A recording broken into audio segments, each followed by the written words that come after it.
दोस्तों, सबसे पहले सब्सक्राइब करें, नोटिफिकेशन बेल दबाएं और सबसे पहले वाली ऑप्शन ऑल करें, जिससे हमारी आने वाली नई वीडियो की नोटिफिकेशन आपको फ़ौरन मिल जाएगी। जय श्री राम भक्तों। दोस्तों, जो हमने वीडियो में प्रश्न पूछा था कि राजा परीक्षित ने किस ऋषि के गले में मरा हुआ सांप डाला था, तो उसका उत्तर है ऋषि शमीक। चलिए आज की कथा श्रवण करते हैं। आज की कथा है एक ब्राह्मण और उसके 4 विवाह तथा एक सांप। आइए कथा श्रवण करें। बहुत समय पहले की बात है। किसी शहर में एक छोटा सा गांव था। उस गांव में शंकुकर्ण नाम का एक ब्राह्मण रहता था। उसने वैश्यवृत्ति का आश्रय लेकर बहुत धन कमाया, किंतु ना तो कभी पितरों का तर्पण किया और ना देवताओं का पूजन ही। वह धनोपार्जन में तत्पर होकर राजाओं को ही भोज दिया करता था। एक समय की बात है, उस ब्राह्मण ने अपना चौथा विवाह करने के लिए पुत्रों और बंधुओं के साथ यात्रा की। मार्ग में आधी रात के समय जब वह सो रहा था, एक सर्प ने कहीं से आकर उसकी बाह में काट लिया। उसके काटते ही ऐसी अवस्था हो गई कि मणि, मंत्र और औषधि आदि से भी उसके शरीर की रक्षा असाध्य जान पड़ी। तत्पश्चात कुछ ही क्षणों में उसके प्राण पखेरु उड़ गए। फिर बहुत समय के पश्चात वह प्रेत सर्प योनि में उत्पन्न हुआ। उसका चित्त धन की वासना में बंधा था।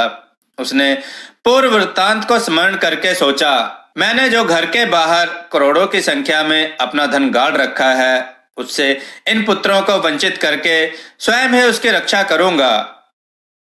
लेकिन एक दिन सांप की योनि से पीड़ित होकर पिता ने स्वप्न में अपने पुत्रों के समक्ष आकर अपना मनोभाव बताया।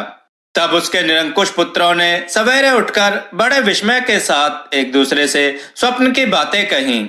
उनमें से मझला पुत्र कुदाल हाथ में लिए घर से निकला और जहां उसके पिता सर्प योनि धारण करके रहते थे, उस स्थान पर पहुंच गया।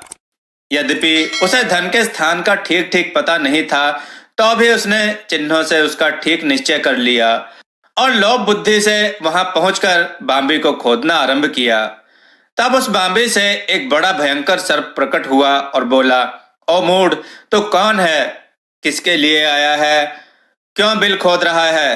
अथवा किसने तुझे भेजा है? यह सारी बातें मेरे सामने बता, अन्यथा बहुत बुरा होगा। पुत्र बोला, मैं आपका पुत्र हूँ। मेरा नाम शिव है। मैं रात्रि में देखे हुए स्वप्न से विस्मित होकर यहाँ का स्वर्ण लेने के कौतूहल से आया हूँ। पुत्र की यह वाणी सुनकर वह सर्प हंसता हुआ उच्च स्वर से इस प्रकार स्पष्ट वचन बोला, यदि तू मेरा पुत्र है तो मुझे शीघ्र ही बंधन से मुक्त कर। मैं पूर्व जन्म के गाड़े हुए धन के लिए ही सर्पयोनि में उत्पन्न हुआ हूँ। पुत्र ने पूछा, पिताजी, आपकी मुक्ति कैसे होगी? इसका उपाय मुझे बताएं, क्योंकि मैं इस रात में सब लोगों को छोड़कर आपके पास आया हूँ। पिता ने कहा, बेटा, गीता के अमृत में 7वें अध्याय को छोड़कर मुझे मुक्त करने में तीर्थ, दान, तप और यज्ञ भी सर्वथा समर्थ नहीं है। केवल गीता का 7वां अध्याय ही प्राणियों के जरा, मृत्यु आदि दुखों को दूर करने वाला है। पुत्र, मेरे श्राद्ध के दिन 7वें अध्याय का पाठ करने वाले ब्राह्मण को श्रद्धा पूर्वक भोजन कराओ। इससे निसंदेह मेरी मुक्ति हो जाएगी। वत्स, अपनी शक्ति के अनुसार पूर्ण श्रद्धा के साथ वेद विद्या में प्रवीण अन्य ब्राह्मणों को भी भोजन कराना। सर्पयोनि में पड़े हुए पिता के ये वचन सुनकर सभी पुत्रों ने उसकी आज्ञा के अनुसार तथा उससे भी अधिक किया। तब शंकुकर्ण ने अपने शरीर को त्याग कर दिव्य देह धारण किया और सारा धन पुत्रों के अधीन कर दिया।